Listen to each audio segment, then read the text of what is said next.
TCS has expanded its strategic partnership with Trig, that's a leading Scandinavian non-life insurer. We've got Indus Towers that has also cleared a foray into African markets.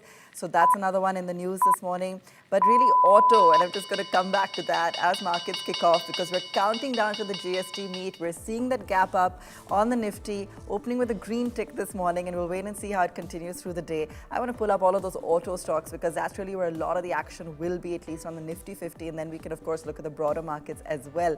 But look at the auto index. It was up about 0.5% in pre-market. We'll bring it up right now and also bring up Hero, Eicher, Maruti, M&M. Take a look at how some of those stocks are doing because a lot of the focus will continue to be there as we really dissect and watch out for the action. There you go. M&M is up 1.5% right now.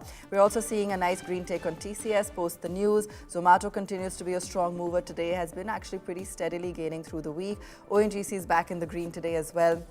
Some of the top movers for you there on your screen. Few other newsmakers, let's see if they're seeing any kind of action as well from the broader markets. Waaree Energy is there. They're looking at an acquisition, a 200 crore acquisition coming in. So we'll pull that one up for you in a short while and see if that's seen any kind of uptick.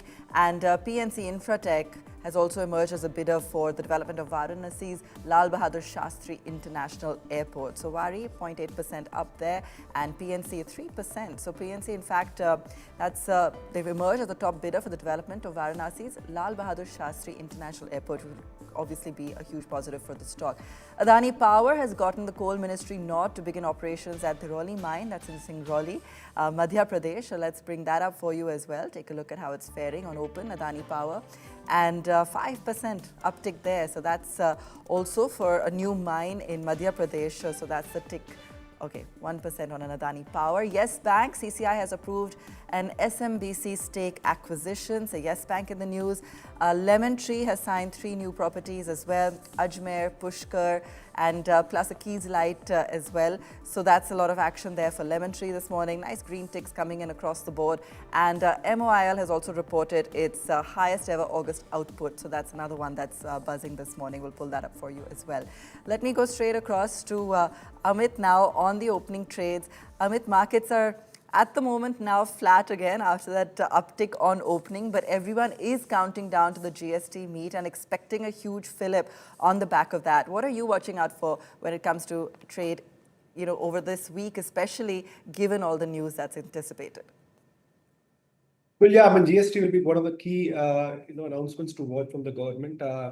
This is exactly what we were talking to our clients way back in May, June, that this is one last lever which the government will possibly play out over the next few months. And this is exactly how it is shaping up.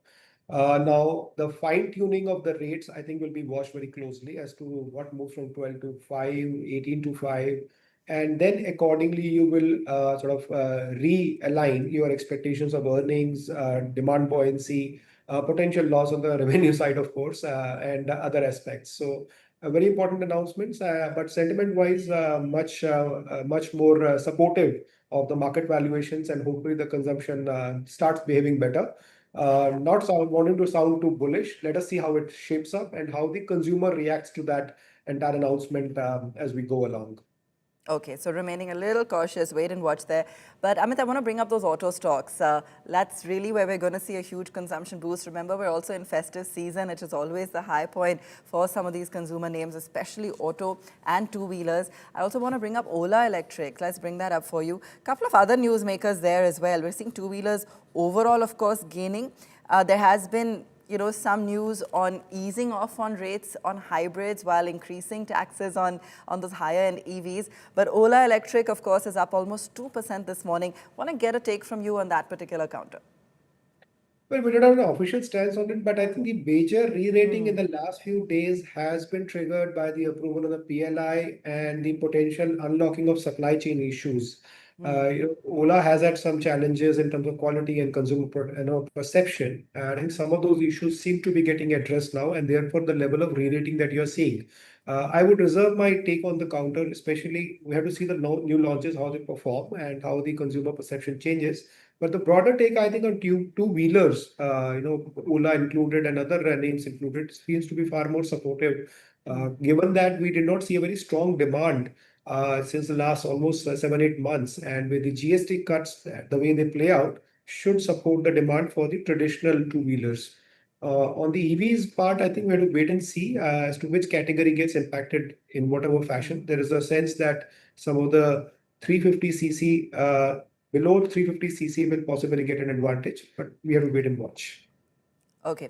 There are a whole host of other segments, and before I come to the stocks and news, because we are tracking GST this morning, Amit, that are likely to be impacted from the broader markets. Are there any key pockets that you've got your eye on? Because the key beneficiary will range from dairy to, of course, textiles, footwear, air conditioners, cement, even some of those telecom stocks.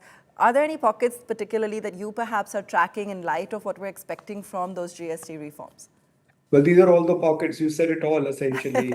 I So think all of them. the playbook that the government is going is with the consumption has really underperformed the broader economy in the last 3 years. And I think if there was one move to kickstart that consumption, it was with the tax cuts which happened in February. Then the rate cuts started happening, and the GST is the last lever.